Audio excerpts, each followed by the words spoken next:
All right, friends, it's time to give you loyal listeners a discount on protein powder. You may or may not know, but I launched my very first protein powder 2 years ago. It's a grass-fed beef isolate with only 3 ingredients: grass-fed beef, either organic cacao or organic vanilla, and organic monk fruit. Now, if you don't want any of the added flavor and sweeteners, you can also just get unflavored.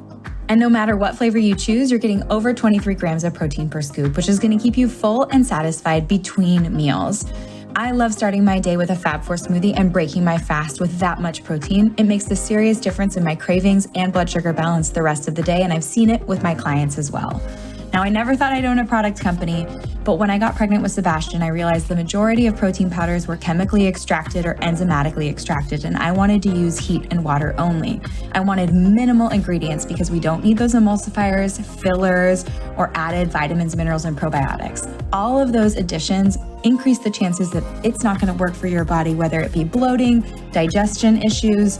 I just wanted pure, clean protein to keep you full and satisfied so you could build the most delicious Fab4 smoothie. And I have to say, I'm pretty proud of the flavor. If you take a look at our reviews on Amazon, you'll see 5-star reviews for flavor.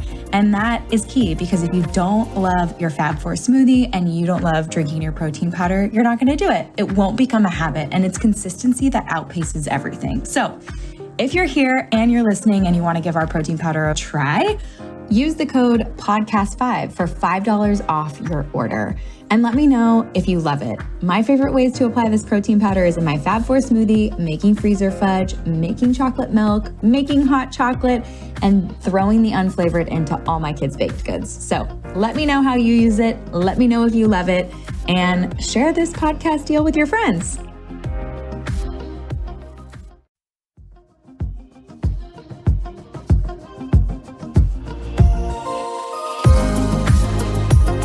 Guys, welcome back to the show. I'm so excited about today's guest. Dr. Casey Means is a Stanford-trained physician who is now the Chief Medical Officer and co-founder of Levels. Levels is a science and technology company putting continuous glucose monitors in the hands of regular people, allowing individuals to optimize their diet and lifestyle based on their unique blood sugar response.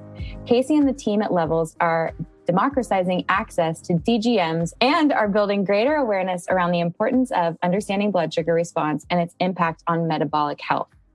I am so happy you're here, Casey. I have been wearing my Levels continuous glucose monitor since we first, got together and talked about the technology. I'm obsessed. We were both talking earlier on before the podcast started that we feel naked without it. So I mean, you've changed my life. I no longer need to prick my finger to figure out what's going on. So thank you so much for access to this and for coming on today's podcast to talk about it. Thank you so much for having me. And you have changed my life too with all the incredible information you are putting out of the world. So this is so great to get to chat. Oh, awesome. Well, can you take me back? I mean, a Stanford-trained physician that all of a sudden is now working for a tech company. It sort of makes sense because you're geographically pretty close to San Francisco. But talk to me about how you started Levels and your backstory. Yeah, absolutely. So I actually trained as a head and neck surgeon. So I was doing ear, nose, and throat surgery. And that's what I, studied in medical school and then went on to residency up in Oregon. And it was really there that I started having some sort of revelations about actually wanting to practice medicine a little bit differently and have a different impact than I had originally thought I wanted to. So I was treating all these conditions of the head and neck. And a lot of these are inflammatory conditions. They are things like sinusitis and thyroiditis and, all these itises. And itis in medicine, that is the suffix that means inflammation. I'm like, oh my gosh, I'm prescribing so many steroids. Steroids tamp down on the immune system.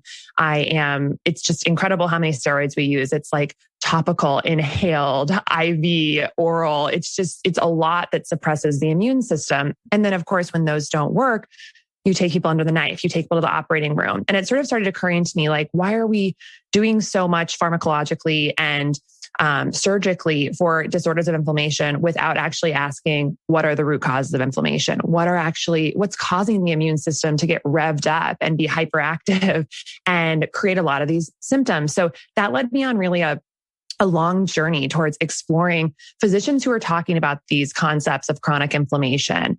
And I was reading lots of these books during my residency training by, Terry Walls and Mark Hyman and Sarah Gottfried, and a lot of these sort of thinkers who are really approaching medicine through this root cause approach, as opposed to this reactionary approach.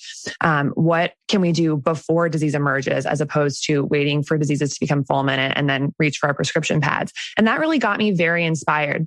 And a thread that sort of came through a lot of this exploration was that one of the big triggers of chronic inflammation is disordered blood sugar. It's when our blood sugar goes up and down really, really rapidly, we generate chronic inflammation. And that became really, really interesting to me, because not only does it lead to the immune system getting revved up, but also, a lot of the patients I was seeing in the hospital, so many of them did have really, extreme blood sugar disorders like severe obesity and, diabetes, type 2 diabetes. And in surgical patients, people who do have type 2 diabetes, it can make the recovery a lot more difficult. It can make wound healing more difficult. It can just make the whole postoperative situation much more difficult. So I was seeing this from many, many levels, and really became interested in all this blood sugar, dysregulation.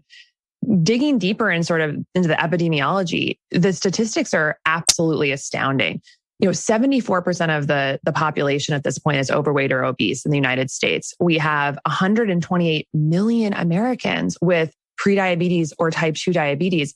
That's, almost close to 40% of our country. And of the people with prediabetes, which is of that 128 million, it's 90 million Americans, 90% don't know they have it.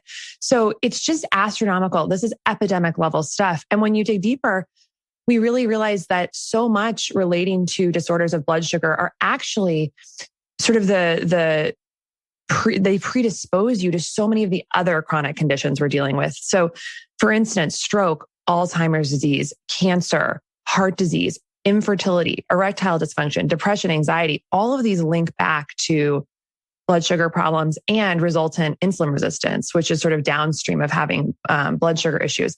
And what's interesting is that a lot of these diseases were not even really on our radar like 100 years ago. They were not a big deal. And they were having so much less morbidity in the country. And so it really comes down to changes in what we've been doing as a country. And a lot of that comes down to what we eat and how we live. When we are eating foods and living in a way that causes our blood sugar to be erratic over the course of days, weeks, years, decades, we end up having problems regulating this. And that leads to so many downstream problems. So I became pretty laser focused on this and really obsessed with, if this is something that's been created in the past 100 years, how do we unpack that? How do we go in the opposite direction? Because it's contributing to now at this point, the vast majority of our $3.8 trillion healthcare costs and just so much unneeded suffering. And I think it's tough because you walk in the grocery store and you're just surrounded by products that say, this is healthy, this is organic, this is gluten-free. And really no one has any idea what's actually healthy for their body. And clearly we don't know because, a lot of people are trying to eat healthily and yet we're still moving down this road of metabolic, dysfunction. So this is sort of how I got interested in starting Levels. I thought I want to create a product that empowers people to understand how food and lifestyle decisions are affecting their blood sugar in real time, so that hopefully we can make more informed decisions over the course of, our lifetime that will keep us out of trouble and also just help us feel better in the here and now. So that's what Levels does. As you mentioned in the intro, it's the first program that's a wearable that you wear on your arm, and it tells you constantly 24 hours a day in real time how everything you're doing, food choices, sleep, exercise, if you're stressing, how all these things are contributing to our blood sugar. And ideally, we want our blood sugar to be pretty low and pretty flat, a very gentle low rise after meals, but otherwise really in a low and healthy range. We don't want these peaks and valleys that we're seeing all the time. And so that's what Levels shows people how to do. And it's really our first personalized nutrition product on the market. And so that's really where I shifted my clinical energy. And I jumped ship from surgery and decided I wanted to really spend my life trying to keep people out of the operating room, and just empower people with their own information. Well, I'm so thankful that you did. I mean, even just looking back on my history and my family's history, I had chronic sinus infections growing up as a kid. I, found out that I was intolerant to gluten and to dairy. And I was definitely a Costco kid, the Pepperidge Farms, goldfish and bagel bites and candy. Like I could kind of have free range over my parents' pantry growing up. And that's, that's interesting because you don't want your kids to grow up with food disorders, but that was just a lot of processed foods. And there's no doubt in my mind that all of that is created that inflammation. And I almost went to surgery in junior high for sinusitis. Wow. They were just, you're chronic. I'm on antibiotics 3 to 4 times a year. And, you look at that. And now we look at my dad. My dad's got, pre-diabetic numbers in his blood sugar, and they're looking at his, cardiovascular health and saying we would love for you to go on a statin. He's borderline. And I'm like, no, that's so, you just need to get your blood sugar in check and bring that inflammation down, and all this will clear itself up. And he has the levels now, and he's showing me all of his numbers, and it's empowering. So I know how empowering levels is for me and for my dad and for my clients, because you are getting those real-time numbers. You're seeing that 5 to 6 small meals a day is not the best answer. That processed foods is not the best answer. That pairing foods can create such an amazing, beautiful low curve without those changes in glucose. So I want to go deeper and deeper about what levels is, down to the user experience and all of it.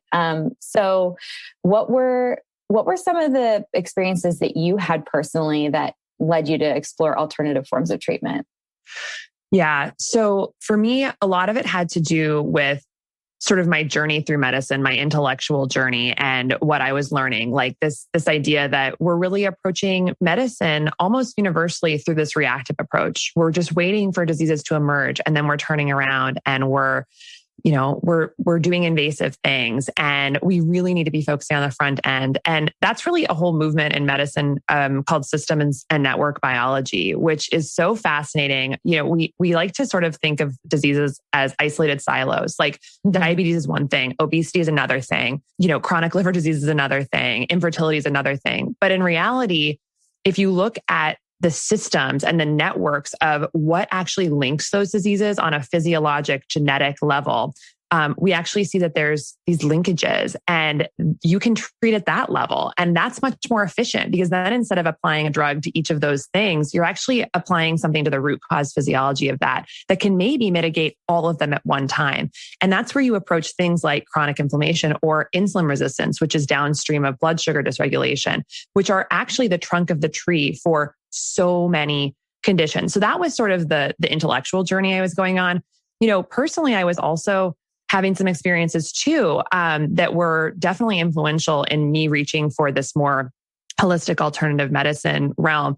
When I was in residency, my lifestyle went very quickly from being totally managed and totally in my control to being completely out of my control. As a surgical resident, you've probably seen Grey's Anatomy or The Good Doctor, these things. It's just, you're in the hospital all the time. I was, 2 or 3 nights a week, wasn't sleeping at all. I had call shifts that were 28, 30 hours. During that time, I was under constant high adrenaline stress, running to the emergency room to do a procedure, running to the operating room to do a procedure. I was eating all cafeteria food. I was plant-based in medical school, and that just went completely off the rails. It was all processed food and cafeteria food, lots of refined oils, all these things.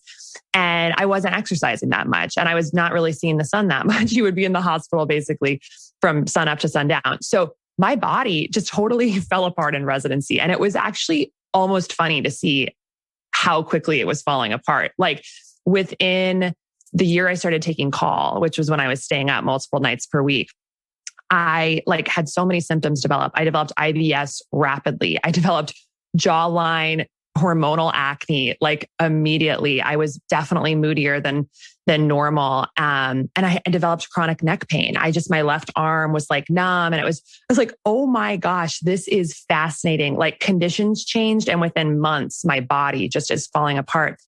And then what was interesting was it's almost like a controlled experiment. I went on a 6-month research block where I was totally back to normal, like 9 to 5 schedule, and was doing all my normal healthy behaviors, yoga and running and sleeping normally and beautiful plant-based eating. And within a few months, everything went back to normal. And then I went back to my training and everything went off the rails again. And I was like, I need to focus more on health behaviors as a part of my practice. Because in my own life, I'm seeing myself fall apart when I'm not sort of consistently doing the things I know that build good physiology in the body. Like ultimately, each of our decisions translates into our molecular reality. And when you do things regularly, we have a molecular reality that breeds, excellent cellular biology and ultimately lack of symptoms and good health. And when you're not doing those things, it's not a good system. And so that was kind of what was sort of the nail in the coffin for me. My own personal experience, like helped build on the intellectual side of things and say like, my purpose and these experiences I've had in my life are driving me to practice a different type of medicine where I really empower people with personalized information to make these good, consistent choices day to day that will ultimately lead to better conditions in the body. So, and then the third piece of it was actually what I studied in college. My real focus was on what's called nutrigenomics, which is, how food compounds change gene expression. So I've always had this little seed inside of me knowing that what we put in our mouths actually changes our core physiology.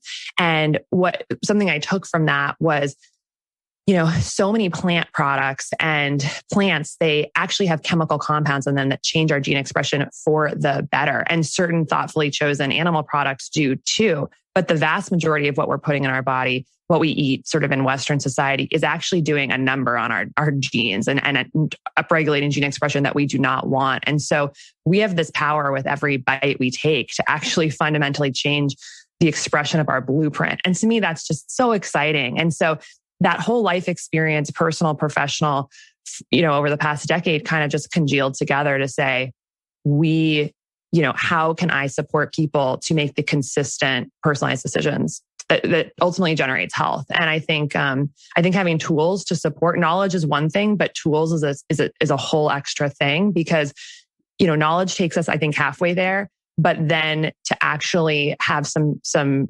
information and tools that can keep us accountable, can make it personalized, I think is really helpful. So that's what we're trying to do with Levels. And I think there's a huge movement happening with wearables and throughout the health tech space that are kind of in this same vein, which is really exciting to see.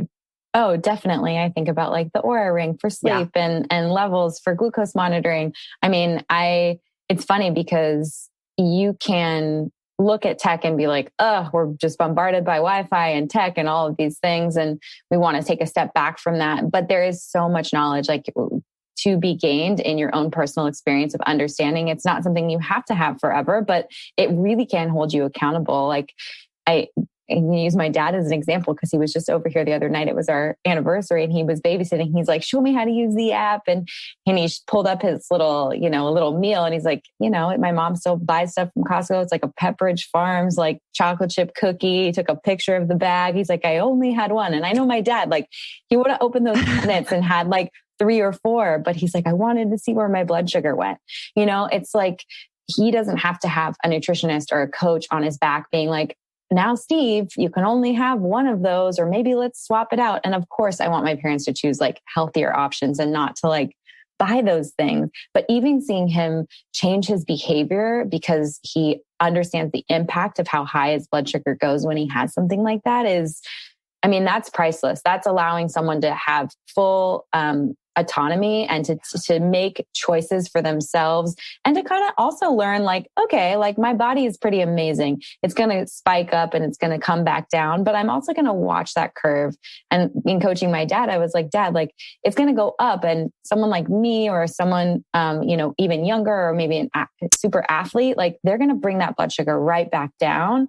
But someone like you, that might kind of stay elevated after something like that for a little while. And you want to watch that blood sugar come back down to a healthy level before you make the choice to indulge again. So it's really just, I'm getting the chills. Like I'm so obsessed with the technology because it gives people that, like you said, it's a tool that is actionable. So Kit, I want to dumb it down though, because we're like CGM, continuous glucose monitor. Can you explain it like no, people have no idea what you're talking about. What is a CGM and how it functions? Absolutely. Yeah. So a CGM is a continuous glucose monitor, and it's this tiny wearable device that you stick on the back of your arm generally. And it's the size of 2 quarters stacked on top of each other. So really low profile. And it sticks on the back of your arm, and it has this tiny 4 millimeter probe that actually goes under the skin totally painlessly. It's a flexible filament that goes under the skin, and that is in the tissue. And that's measuring glucose in the what's called interstitial fluid, which is the fluid around your cells. And it's measuring it every 15 minutes, 24 hours a day, and then sending that information to your smartphone. So that's sort of what it's doing. You have to replace it every 2 weeks. So it sticks on there with an adhesive for 2 weeks. You have to replace it if you want to keep going. And then you have this data stream on your smartphone, which you can imagine looks like a little up and down, spiky curve. And you want to really make that as flat and more rolling hills as possible and not peaks and valleys. And that's our glucose. And the reason glucose matters is because glucose is our core metabolic substrate in the body. It is our foundational unit of energy in the body for every single cell in the entire body to function, to run. It needs energy, and it can either use glucose or it can use fat. And glucose is really our primary, sort of like the first one our body is going to use if it's available.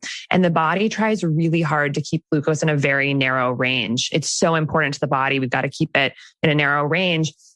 And when it goes above that range, the body works hard to get it back to normal and get that glucose absorbed from the blood, that blood sugar, into the cells so it can be used. So every time glucose goes sort of above a certain level, our body releases a hormone called insulin. And that insulin takes that sugar out of the bloodstream, puts it into the cells for use or for storage, and brings the glucose back to the range, that the body wants it to be in. And when that glucose goes very high, more insulin is going to be released. And over time, what happens is the body sees so much insulin around from all these glucose elevations that the body actually becomes numb to insulin. It becomes what's called insulin resistant. And it actually becomes harder to drive that glucose into the cells. And then over time, what you can see is that as insulin resistance sort of progresses over time from seeing so much insulin in the body from so much glucose elevation, is that blood sugar might rise over time, just like at baseline. So that first in the morning blood glucose may look a little bit higher because it's actually just harder for the body to utilize and get that energy into the cells. And so that's a state that we don't want to be on. We don't want to be moving towards insulin resistance. We want to keep our cells really sharp and, really hearing that insulin really sharply. And we can do that by, keeping our glucose down over time, what I call metabolic fitness. If we keep our glucose spikes in a reasonable level, aren't kind of generating these insulin surges all the time, we keep our cells sensitive to hearing insulin. And that's a really good thing. The flip side of the insulin coin is that because it's a signal to the body that glucose is around and that we should bring it into the cells and store it or use it, it also has the side function of blocking fat from being burned for energy, which is a really interesting side of insulin because it's basically telling the body, we've got glucose for energy. We don't need to use fat. And so it is a brake on fat burning for energy. And so this is relevant to anyone who's wanting to lose weight or who's moving towards wanting to be metabolically flexible. That's a term we're hearing a lot. What that means is that we're the type of body that can use glucose when it's around for energy. But if there's not a lot of glucose around, like in between meals or first thing in the morning, we just flip on to fat burning. And that's a great state to be in. A lot of us might experience that hanger that we get between meals where, our blood sugar is kind of getting lower and we immediately feel like this panic we need to eat because our bodies are just so used to using glucose for energy. But if we train our bodies to actually get to a state where we can burn fat for energy pretty regularly, we become metabolically flexible. And when we don't have enough, glucose around or it's getting a little bit low, we switch into fat burning. And that's a great state to be in because we have a lot more fat stored in the body than we do have glucose for energy. So we want to be able to sort of bounce back and forth. And when we can keep our glucose spikes and our insulin spikes kind of in a more low and reasonable level, we allow our bodies to tap into fat burning much more frequently. And that's really where we want to be. So you can imagine when you're wearing a CGM, a continuous glucose monitor, for the first time ever, you have awareness into actually what's happening inside your body about this. We've never we've never had this information before. And so it just can help you be aware of what foods are causing your biggest spikes and what foods are keeping you pretty low and stable. Not just individual foods, but like you said, food pairing. When we add fat, fiber, and protein to carbohydrates, we often see a much less of a glucose spike in the blood. Those carbohydrates are broken down more slowly, more of a gentle rise, and that's good for our body. So that's kind of one of what we use it for.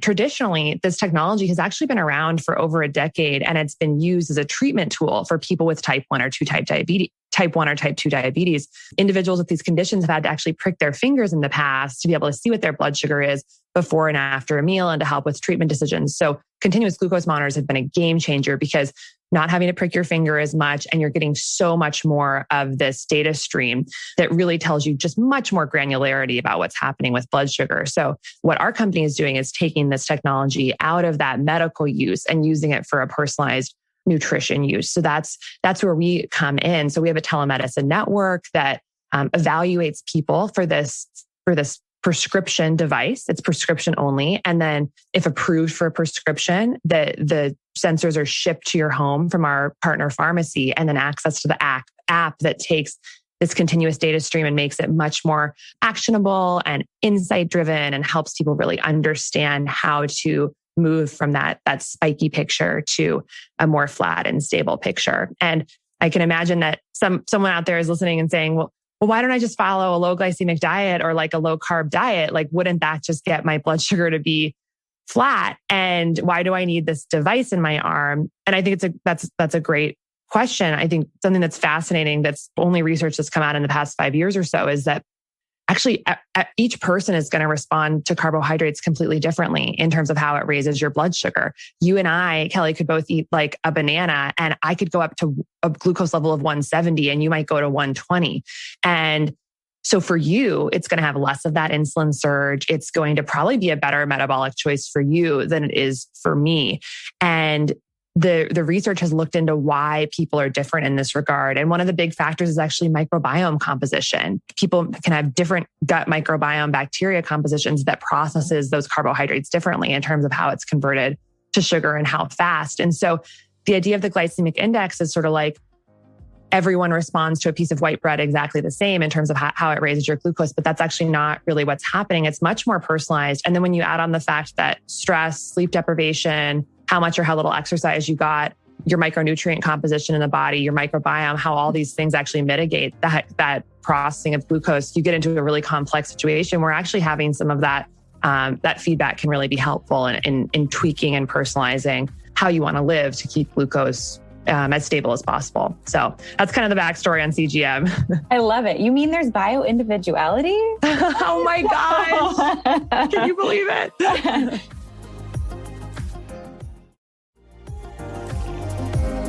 I love that you're explaining just the layers, because you can think about eating something and your enzyme and hydrochloric acid levels, and then dropping down into your intestines and thinking about that microbiome, like that first layer of defense, that mucin and all those microbes that are fermenting and breaking things down. Yeah, I've had some surprises on the CGM.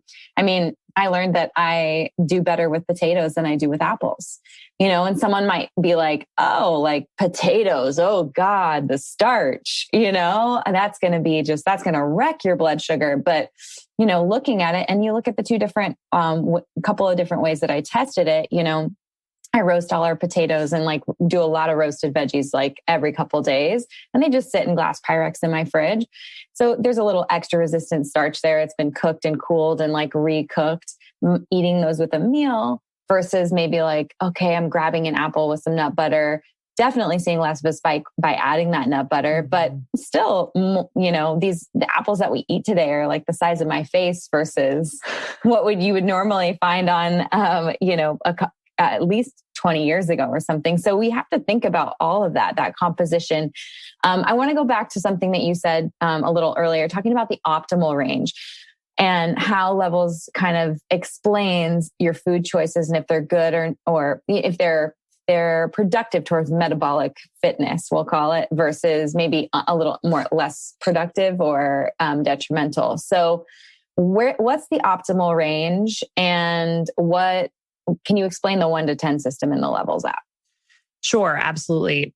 So I think I'll start by just talking about what are the standardized ranges for glucose that are put forth by the American Diabetes Association and sort of what you might see in your doctor's office. So for that, there's really 3 ways of looking at glucose levels. There's your fasting glucose, which is your glucose first thing in the morning after having consumed no calories for 8 hours. And for that, if you're below 100 first thing in the morning after consuming no calories, that's considered to be normal. 100 to 125 is pre-diabetic, and then 126 or above is diabetic. The second test is what's called an oral glucose tolerance test. So that's where you take 75 grams of glucose in a drink called glucola, and then your blood glucose is tested over the next 2 to 3 hours. And basically you're seeing how high the spike goes and then how quickly you come down to normal. And for people who come down to below 140 milligrams per deciliter after 2 hours, that's considered a normal response. So drink the 75 grams of glucose. If you're below 140 after 2 hours, you're considered normal. And then there's a third test, which is called hemoglobin A1C, which is your measure of about 3 months of average glucose. And that's looking at your red blood cells and how much sugar is stuck to them. And that comes out as a percentage. So if your hemoglobin A1C is below 5.7%, you're considered normal. So that's sort of the standard criteria. And then what Levels talks about is really what we call our optimal ranges. And these are not sort of standardized ranges that you're going to see at the doctor's office. This is more us and our medical advisory board's interpretation of the literature of what is likely going to keep us in the best sort of shape possible.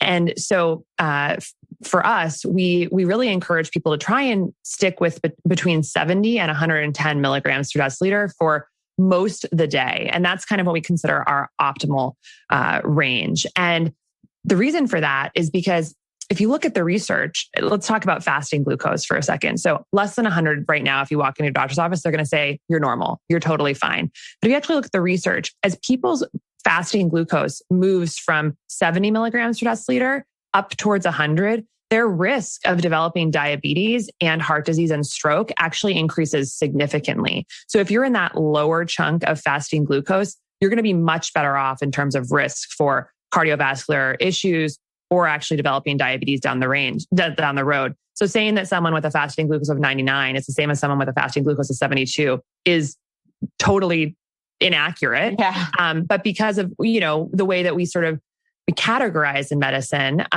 we call it kind of all the same. And so we're trying to help people encourage people to think more about where do I really want to be? And so for fasting glucose, probably more between 72 and 85. That seems to be the lowest risk area for fasting glucose. And then in terms of after your meals, so, often people who really have good metabolic fitness will sort of spend their day somewhere between the high 70s and low 90s in terms of their just kind of baseline glucose throughout the day. And then after a meal, we probably don't want to see our glucose go up more than 20 or 30 points, up into that 110 range and then come back down.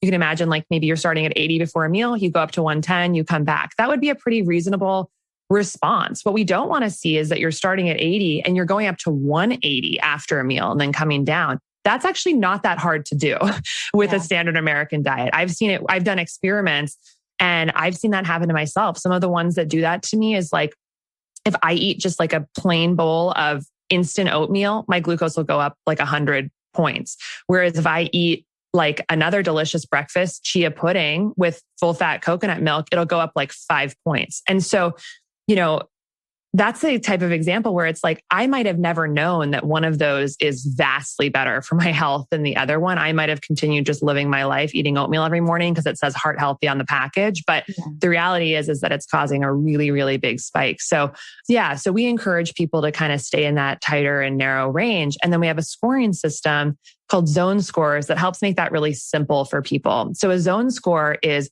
let's say you eat some food and then we track it for 2 hours after that meal. And we take a bunch of composite metrics about what happened during that post-meal sort of event. How high did you go from baseline? How long did you stay elevated?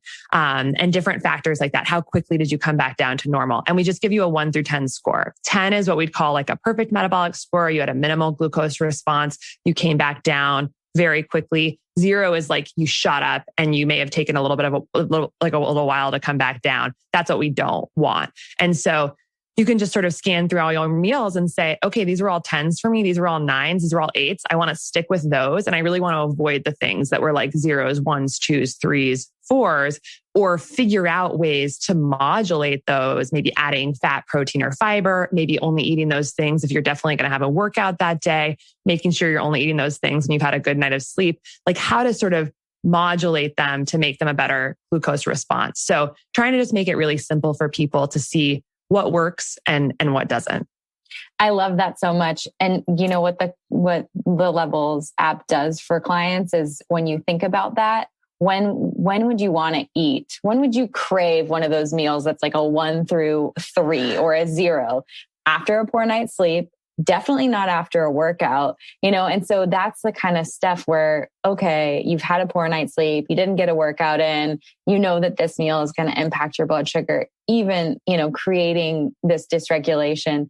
It's like, it's your trainer, it's your nutritionist. It's that, that reminder that like, hey, this maybe isn't the right time for me to do this. But it also empowers you if you did have a major workout and you want to like enjoy a cookie or celebrate a little bit with something, or if you're going to a party and there's going to be a big buffet of food, that's the time to get that workout in before or make sure that you have a good night's sleep the night before. It's like empowering. Totally. And we definitely find that people who do a workout in the morning often find that their glucose is just more stable throughout the day, no matter what they eat. And so it's like knowing that it's not even motivation to like eat better, but it's also motivation to get the workout in because it gives your body, primes you to be insulin sensitive for, the next 24 hours. And so it's great to see that. And it's definitely been a good motivator for me about when I eat, especially. We know that food timing, has an impact on how much your blood sugar is going to raise. If I eat something really late at night, it often will spike my glucose a lot more than if I eat it earlier in the day. And there's some science to that melatonin, when it's released at night, actually makes us a little bit less insulin sensitive. So, eating something earlier in the day, we might respond to it better. But there's other people who have different experiences with that, who can eat something at night and it's okay. But for me, I know my sleep is better if I keep my glucose spikes down at night. And so, just knowing like I could eat that cookie maybe like earlier in the day, but not at 10 at night. It's just it's going to have more collateral damage than I want. And so, just getting really personalized, I think is where we're going in medicine. And it's fun to see it happening. Definitely. You guys are at the forefront. I'm so thankful for it. I have a couple more questions because you just spiked. You spiked, pun intended. I spiked. I have some questions now. So let's talk about some other things that can support balanced blood sugar throughout the day outside of getting a good night's sleep and starting your day with a workout. Are there any types of foods or timing of like breaking your fast or anything that can affect blood sugar that you've seen in research? Yeah, there's a number of things that I'd break down into sort of the categories that we've kind of touched on that have sort of acute effects on glucose, which are food related, stress related, exercise related, and sleep related.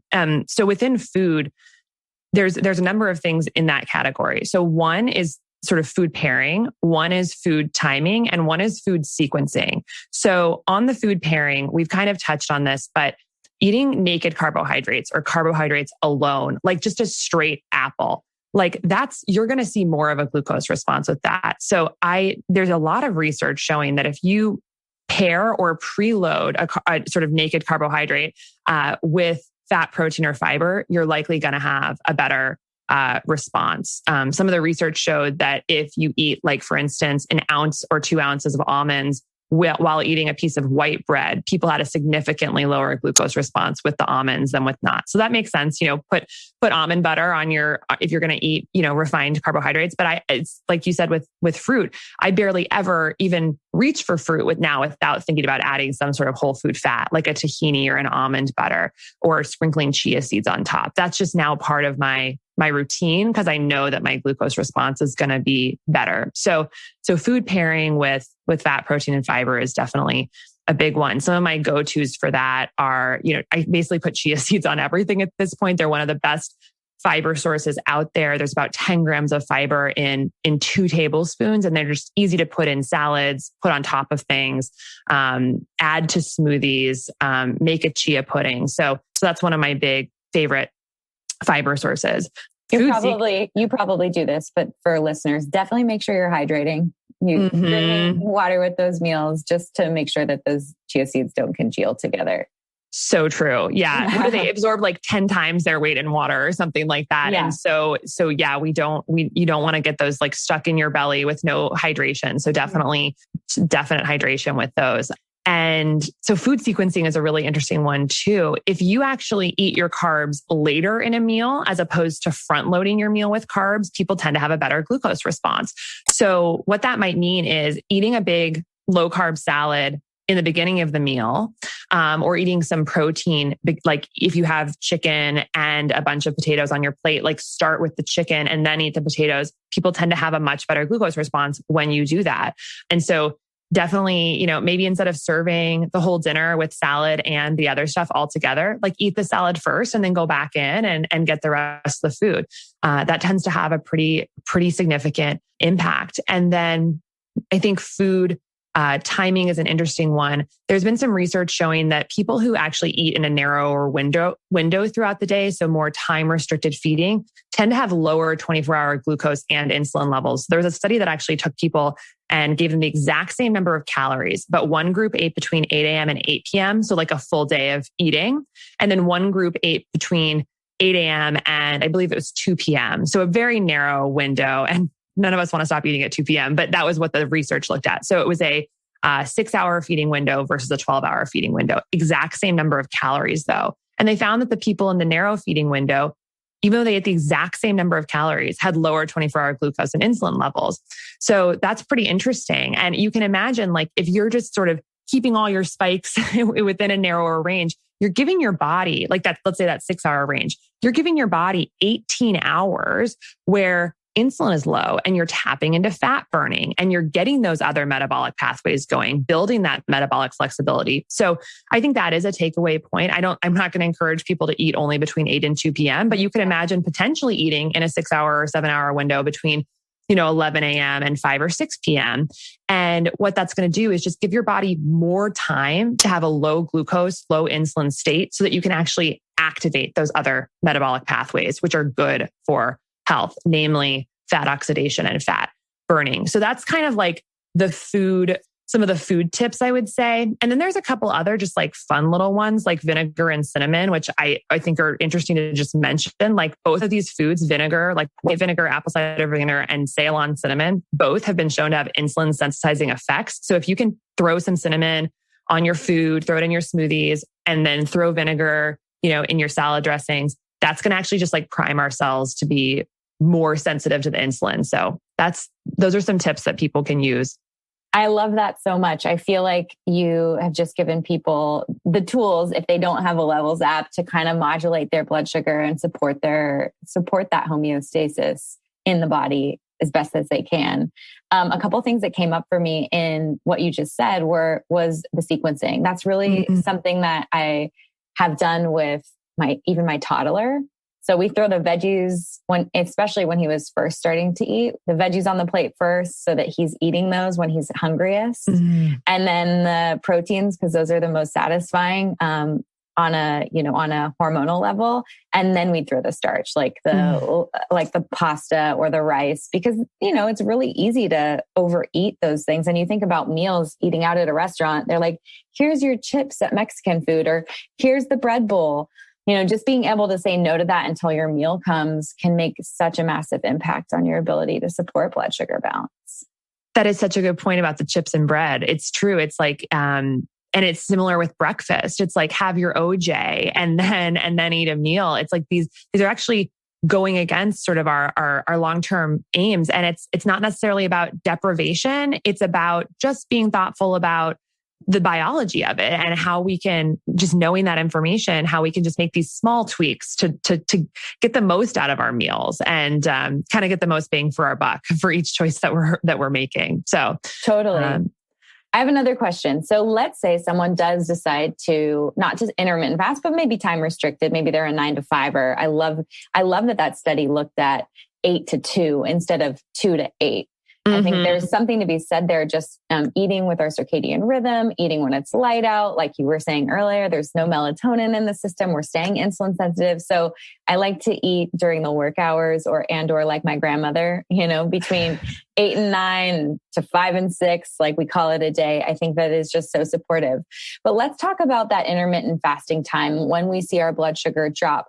What is a normal healthy level if someone is metabolically flexible and able to burn, fat substrates like beta hydroxybutyrate, and they're, producing ketones? What is normal? Can someone drop into the 40s and 50s? Is that considered hypoglycemic or is that considered metabolically flexible? Yeah, I mean, the short answer is that there's not been enough research in people who are on ketogenic diets and are really fat adapted, keto adapted, to know what is normal for those types of people. There just has been so little actual scientific research in people who are not pre-diabetic or diabetic. So much more research needs to be done in that regard.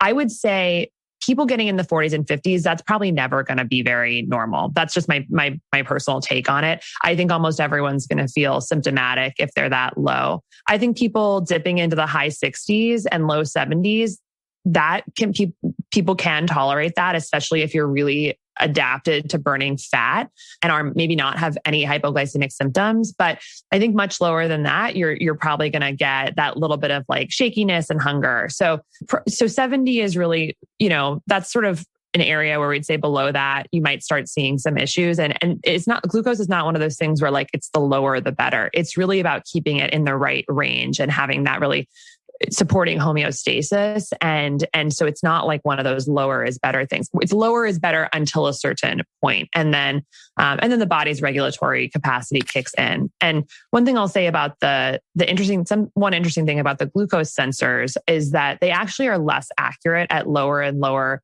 values. And so they're really optimized to be more between the range of about like 80 and 180 or so. That's when they're most accurate. And when you get really low, they can sometimes read lower than the blood sugar actually is. So it's something to keep in mind if you're using a glucose sensor, that if it's reading in the 70s or the 60s, it's actually more likely that the blood sugar is above 80. And so that's just something to keep in mind. And I think the sensors are getting more and more accurate over time. There's just new generations of these sensors coming out constantly, but just something, if people are seeing really low values on their sensors, it might be worth doing a finger prick to double check, or just checking in with how you feel. Like, are you actually feeling hypoglycemic? Are you having symptoms? So just something to note. Cool. Let's go through those other ways that we can support our glucose other than food, because you had 3 other buckets. Yeah. Well, I think sleep is such a fascinating one. I don't think most people, I certainly didn't know how huge an impact sleep deprivation has on our metabolic health and our glucose, but it is profound. When people even sleep on average 1 hour less than optimal. So looking at what short sleepers in some of these studies, they're called, who sleep about 6.5 hours a night versus 7.5 to 8.5 hours. People have a significant decline in their metabolic health in terms of fasting glucose, their baseline insulin levels. So we really want to make sure we're getting both consistent sleep and we're getting enough sleep. And it seems that the optimal amount for supporting metabolic health is the 7.5 to 8.5 hour range. There was one. I know. I'm like, I have an 11-week-old. You'll get back there, but yeah. It's tough. Most of us are not getting that. In our former days, most people were getting that much sleep, but average sleep has declined over the past 100 years. And we, knowing how much it's actually acutely impacting our blood sugar, that's been one of the biggest motivators for me to just like prioritize sleep so much. There's one study that I love where they took I think it was 15 or so young, healthy men, totally healthy guys. And they subjected them to 4 hours of sleep per night for about a week or so. And they took all those healthy, normal guys from normal to pre-diabetic, within that one experimental phase. So they could take them from just being, out there, young, healthy, to straight up their reaction to a oral glucose tolerance test was in the pre-diabetic range, impaired glucose tolerance. Then they gave them sleep, enough as like unlimited sleep for the next week or so of the experimental study. And people did get back to normal during that time. But it's just crazy to think. I mean, in college, I can imagine probably multiple weeks where I had 4 to 6 hours of sleep, per night for a week while I was studying for finals. I can't even imagine what must have been happening with my blood sugar. So sleep is just one we really, should orient around in terms of metabolic health. And I almost use my glucose tracker now as a secondary sleep tracker in a sense, because I know my baseline levels are going to be a little bit higher if I get less sleep. There's like a number of hormones that are involved in that process. So when we don't sleep enough, we have higher cortisol levels the next day. It makes us less insulin sensitive, and it actually impacts our growth hormone levels and like a number of other hormones that are related to glucose. So it's just like a whole biochemical cascade that we don't want. But it's hard because life, modern life, it makes it difficult. But I think having at least the information helps us prioritize, what different things differently. I know that's easy for me to say, not having an 11-week-old, but I see it using the monitor. I know for me personally, I know that lack of sleep makes me crave carbohydrates. It makes me, want those processed foods and sugar. And where I normally would be able to get up and say, wait till 10 or 11 to have my smoothie. Like I have to have my smoothie when I wake up now with the sleep deprivation, because that protein and regulation, I see it support my blood sugar balance through to my next meal at lunch. I'm making better choices. And I will say, like, making sure that I start my day right, whether that's, I have my smoothie at 7 or whether I have it at 9 based on the sleep with Tashin.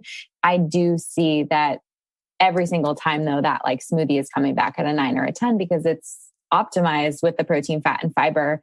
And it's whether, I don't know, it's been a game changer. It's been awesome to see how the Fab4 works with levels and how it supports blood sugar. And I've tested it with vegetarian-based meals and plant-based meals. I've tested it with protein-based meals. But for me, starting my day right and after a poor night's sleep, just like having it's like a smoothie Band-Aid for me a little bit, where I'm like, okay, I'm like, even though I'm a little dysregulated right now, maybe a little elevated, it brings me right back down and it keeps me in that optimal range.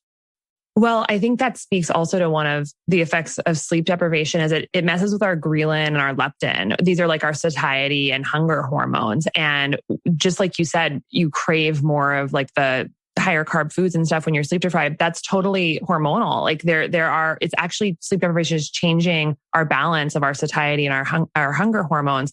And so I can imagine that when you're eating a smoothie, which has amazing amount of protein, healthy fat, fiber, and then greens and all this, you're kind of resetting those hormone pathways. Whereas, in terms of satiety, whereas if people just went with maybe like a high carb breakfast without the fat, protein, and fiber, you might just be kicking off the rest of the day to be sort of out of whack with some of those hormones. So I think I love the idea of a smoothie Band-Aid after a bad night's sleep, but I think on that hormonal level, it probably is doing that in a sense. So that's really interesting. So I guess the third one to talk about is exercise. And this one, there is so much I think you can learn about your own exercise and your training by looking through the lens of glucose. I think one of the big areas of research in this, first I'll say every single form of exercise that's been studied has a positive impact on metabolic health, whether it's moderate aerobic activity or low aerobic activity. So just walking or like a very easy workout has a positive effect on insulin sensitivity. Resistance training, like weightlifting, has a exceptionally good impact on glucose because muscle is one of our biggest glucose sinks in the body. It soaks up glucose and it actually does it in an insulin independent way. Muscle contraction on its own can actually cause glucose to be taken up into those cells without insulin on board, which is fascinating. So it's like a freebie way to get glucose into your cells to be used without even contributing to any of that insulin resistant, high insulin level physiology.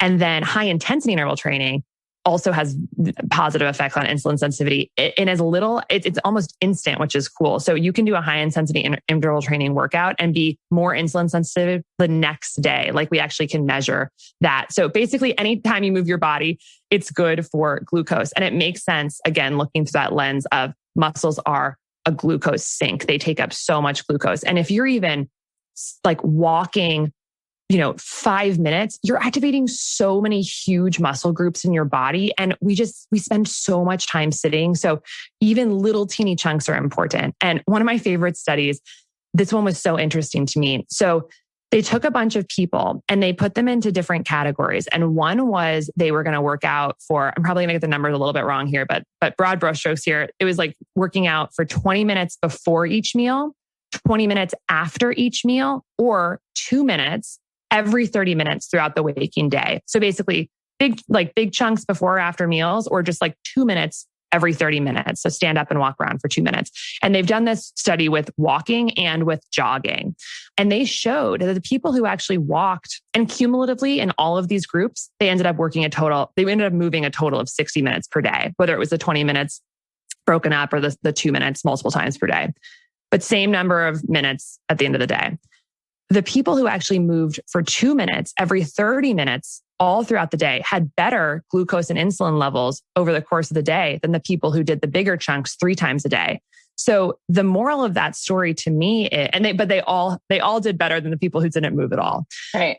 So move if you can, but consistency throughout the day is actually more important, it seems like, than doing big chunks. And I think this comes back again to sort of what I was talking about. Like if you're moving these muscle groups, you're activating cellular pathways every 30 minutes that just keeps the body in this like burning, state. And that's what we want. So that research has really impacted me personally, because it's not that hard to walk for 2 minutes every 30 minutes, but you do have to set a timer. You do have to remember. Otherwise, hours can go by.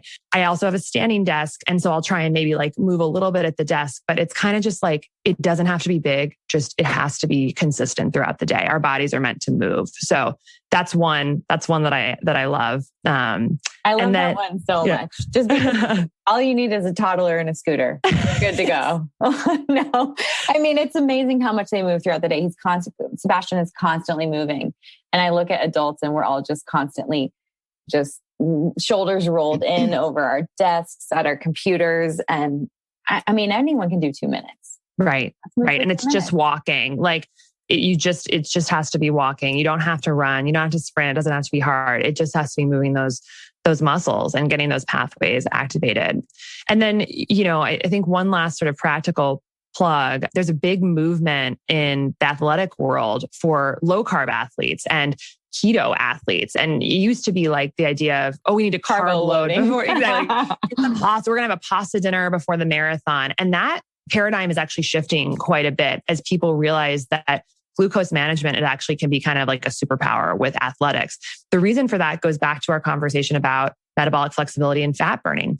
You can imagine if you're an endurance athlete and you have like a 3 to 6 hour event, if you are metabolically inflexible and you've only trained with a high glucose state, your body's primed to burn glucose for energy during that event. Your body's not actually well adapted to burn fat if you're in a low glucose state. So the whole event, you're dependent on shakes and bars and goos and high glucose things, bananas, to get your glucose kind of up as much as you can during that event, because that's what your body is used to. But if you've actually trained in a lower carb, lower insulin state throughout your training, you're someone who's able to burn into fat in the second hour of that event.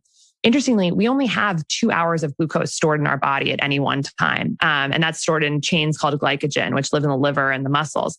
And when we burn through that, if we're not able to like quickly flip on that fat burning, we need exogenous glucose, like those, high glucose gels and all that stuff. So these athletes who have trained this way are able to sometimes run entire like marathons or longer, completely fasted, like no glucose on board. And a lot of people, we actually have a guy on our team, Mike, he's our head of customer success. He's been really leaning into this like low carb training. He's a great athlete.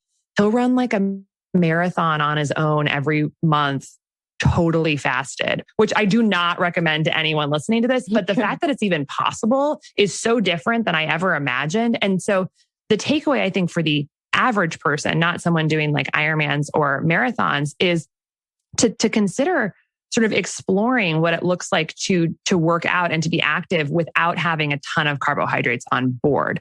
Because what you're kind of doing, if you move towards that, is you're giving your body this opportunity to burn through your stored glucose, get into that fat oxidation mode, and build that metabolic flexibility. So I will say it's an adaptation. It takes time. It takes potentially months to get comfortable doing that. This is not something where you can just wake up tomorrow and do your Peloton workout fasted. It's not going to feel good, but you can slowly start inching towards that by eating maybe lower carb snacks before or after your workouts. Maybe instead of like a shake that has 20 grams of sugar or a Gatorade, going more for like avocado or olives or almonds that have, a tiny bit of carbohydrates, but it's not going to be this huge insulin surge. Because if you're keeping your insulin low in the workout, you're going to burn more fat. So I'd say our team at Levels has really been exploring this just personally. And now I'm at the point where I'm doing a lot of my lighter jogs and my lower intensity Peloton workouts first thing in the morning, having not eaten anything. Because in my mind, what's happening is that I'm getting like double duty for my workout. I'm not only getting the cardiovascular and the muscle benefit,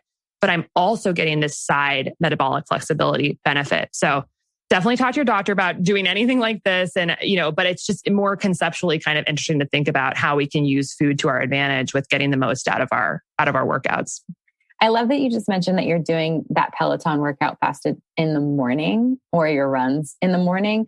I have seen it when someone wants to become metabolically flexible or wants to work out fasted. It seems easier for most of my clients to do it first thing in the morning because they haven't eaten all night, and they're not coming from, say, like they're not doing an afternoon workout that came after a lunch where their blood sugar went up, then came down, and they're feeling a little bit more depleted and or gassed at that 3 or 4 o'clock or 5 o'clock hour.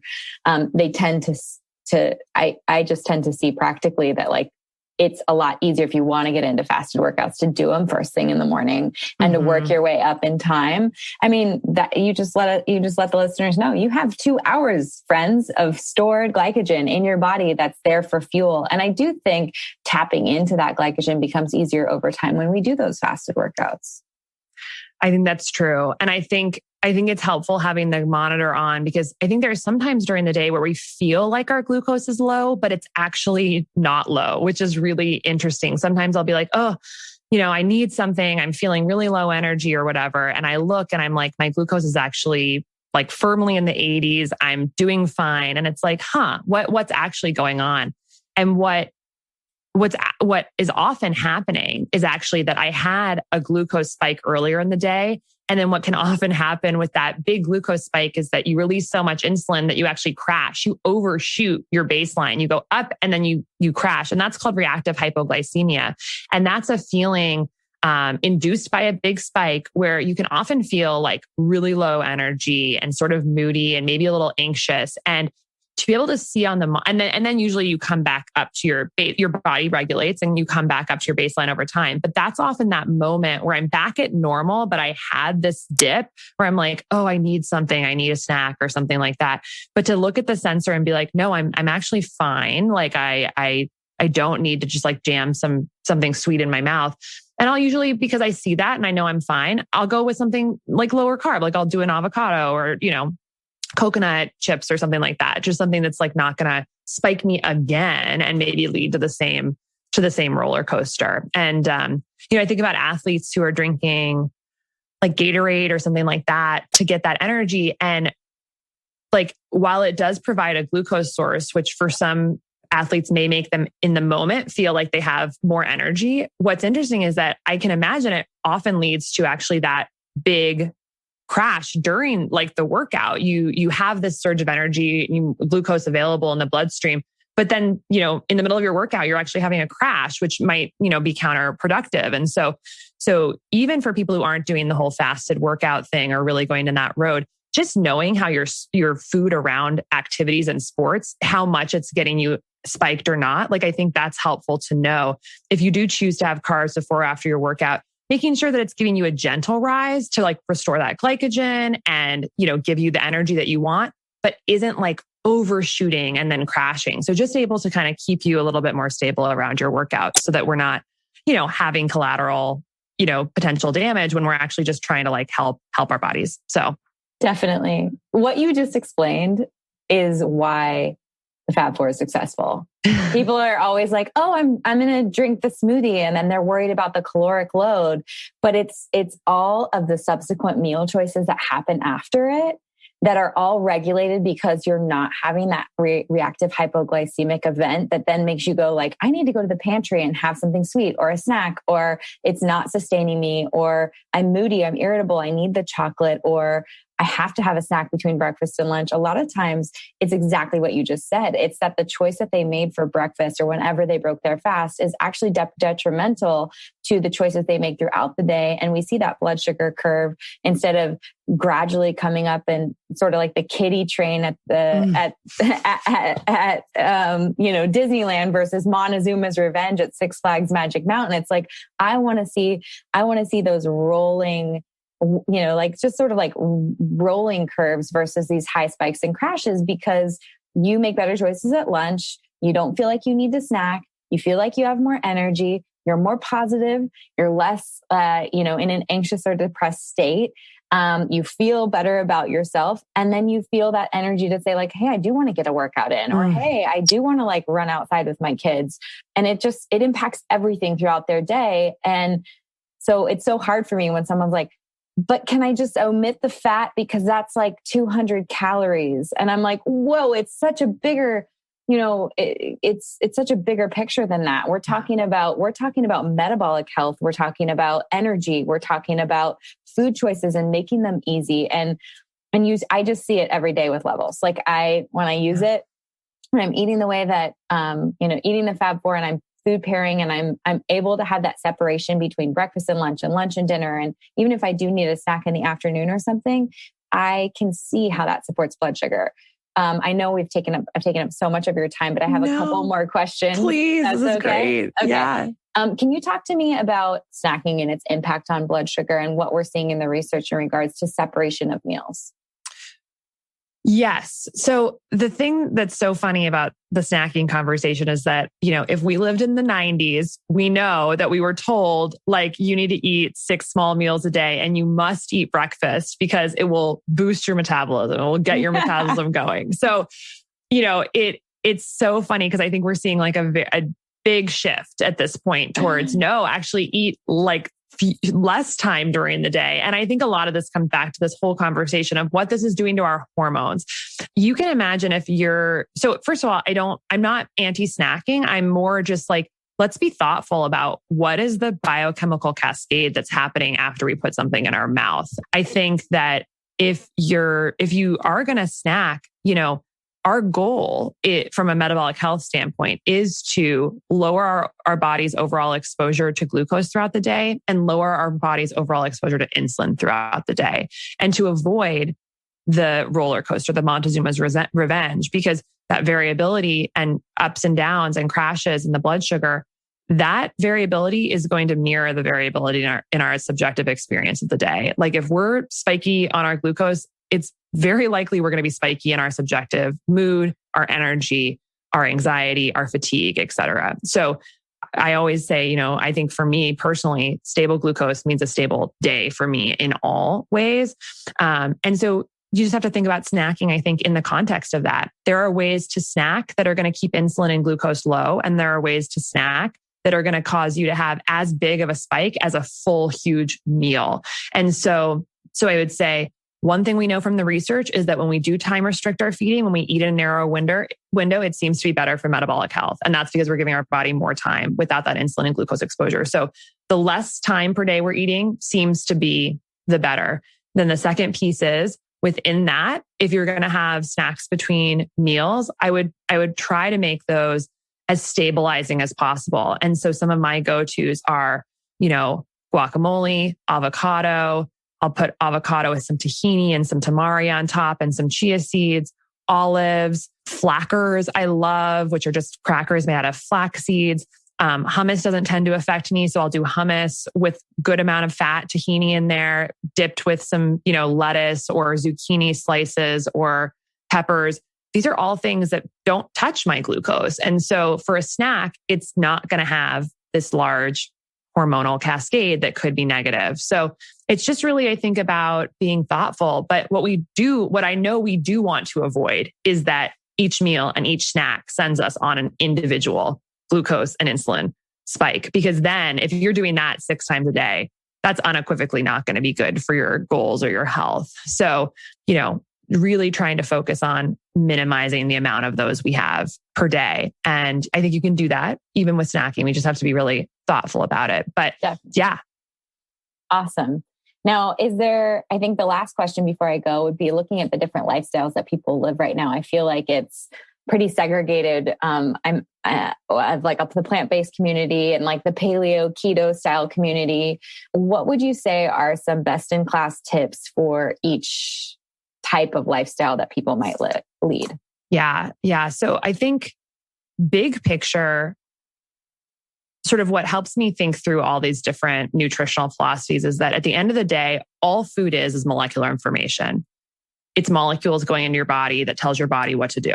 That's what food is. It's also the building blocks for our body. We want good instructions and we want good building blocks. And I think you can really do that on a variety of different diets if it's done well. So I'm primarily plant-based. And so for me, it takes a lot of work to get the right molecular information in my body. And it takes a lot of thought. And so like omega-3s is an example. I'm not getting the downstream omega-3s that are critical for my body, typically from food, the EPA and the DHA. I'm getting a lot more of the plant-based upstream omega-3s like alpha linoleic acid that have to be converted to EPA and DHA. And for my body to do that, we know that that's multiple enzymes from ALA to EPA and DHA, which are necessary for human health. So I have to think about, okay, how do I optimize that whole pathway, which involves manganese and vitamin C and optimizing these enzymes. So it's kind of complex, but at the end of the day, it comes down to my body needs DHA and EPA. I have to think through how my food is going to be the molecular information that gets me there. And same on let's say we're talking about a carnivore diet, like they need specific information going into their body. And you can do carnivore where you're eating crappy meat that's full of omega-6 fats and just really high saturated fat. Or you can do like really nice, grass-fed, grass-finished beef that's going to be much higher omega-3 content. It's not going to have pesticides, antibiotics, et cetera. So it's all about choices within these diets to give your body ultimately what it needs to function properly. The same is true through any of these lenses of glucose. You can have a plant-based diet that's an absolute glucose roller coaster, processed foods, refined grains, pastas, all potatoes, sweet potatoes, fruit, and very little healthy fats, so proteins and fiber. I mean, you could have a plant-based diet that has 5 grams of fiber a day, or you could have a plant-based diet that has 70 grams of fiber a day. And then the same is true of carnivore. You could be getting a hugely omega-6 focused carnivore diet or a really high omega-3 focused diet. You could be eating liver, which is going to give you vitamin C, which you otherwise can't get on a carnivore diet, or you could be eating no liver and be totally vitamin C deplete. So, on carnivore, it's going to be difficult to have many glucose spikes, but it's just thinking through how to make the most of each of these diets. And I think orienting through glucose is a really good one. We know we don't want tons of glycemic variability. And whether you're on paleo, Whole30, vegan, whatever, you want that amongst all of them. So having some feedback to sort of just be able to have the diet, whatever your choice is, to optimize it around these things, I think is important. I'd love to see other trackers come online that do measure omega-3s and omega-6s and all these sort of like pieces of molecular information that we know we want in our body, because it'd be great to be able to kind of have that biofeedback. But for now, I think glucose is a really great start. It's one of the only things we can track at home. And amongst any diet that you're on, it's something that we do want to optimize for, but certainly only one piece of the puzzle. So I love it. I would love a continuous nutrient monitor. Wow. Yes. Like the future. Can we just manifest that right now? That would be great. I've been telling Genova Diagnostics, they have one of my favorite tests, which is the NutriVal test, which looks at like 150 biomarkers of nutrition. And I'm like, when can we get the weekly home NutriVal test? Because that would be so amazing. And there is omega-3 and omega-6 home testing now, which I love. But yeah, it's how can we get, more of these so we can just shape the perfect diets for each of us? That would be, so if they're listening, keep working on it. Yeah, seriously. Oh, Casey, this was so much fun. I can't wait to release this episode. I'll definitely share my link because I know we have like an 80,000 person wait list to get with Levels. And I have a way for people to jump that list, which is so exciting. So we'll make sure that that's in the show notes, and I'll follow this up with some extras for people. But where can they follow along with you? How can they learn more about Levels? Yes. So I'm personally at Dr. Casey's Kitchen on Instagram and Twitter. And I post a lot about plant-based food and metabolic health and sort of swaps for people to learn some more tips about that.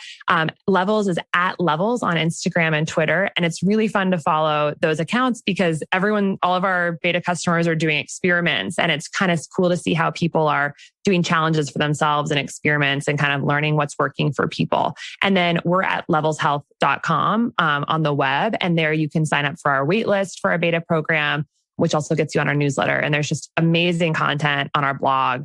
Lots of top physicians and researchers in the US who are interested in metabolic health are contributing articles. And so highly recommend checking that out for more info and kind of a deeper dive on anything we talked about on this podcast is on there. So highly recommend. Yeah, I love all of it. I love following along with the Levels Instagram because it's been so interesting to see what people post. Like, no surprise to me, but when you start to look at like liquid sugar, like potentially coconut aminos, if it's not paired correctly with a meal with some fat, people were seeing spikes there. Kombucha, things that, are touted as healthy alternatives or something other than a teriyaki sauce or a soda, and then it may have metabolic impacts on people. But if you guys want to skip the line for Levels, my link is levels.link/Kelly. And I'll put that in the show notes as well. But you guys, it is a total game changer. I mean, for myself, for my clients, for my dad, for people that are even resistant to changing the way that they eat, for people who are excited about tech and just optimizing. Levels is such a game changer. Casey, I can't even thank you enough for ditching the operating room for this. You're making such a major impact on people's lives. And it's been fun to follow you personally too. Thank you so much, Kelly. And thanks for having me on. And this is just always wonderful to chat with you. And thank you for all that you're doing to promote just holistic, healthy living. It's incredible. And I'm definitely going to go down and make my Fab 4 smoothie after this. So I'm very excited, but thank you so much for having me on. Yeah. And for anyone, that's the thing with Fab 4, right?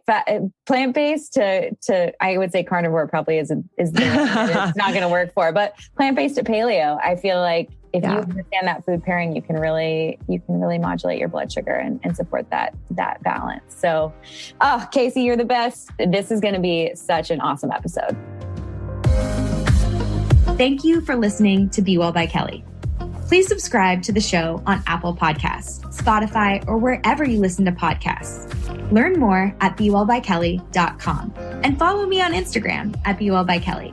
I would love if you picked up my books, Body Love and Body Love Every Day. They're sold on Amazon and at all major booksellers.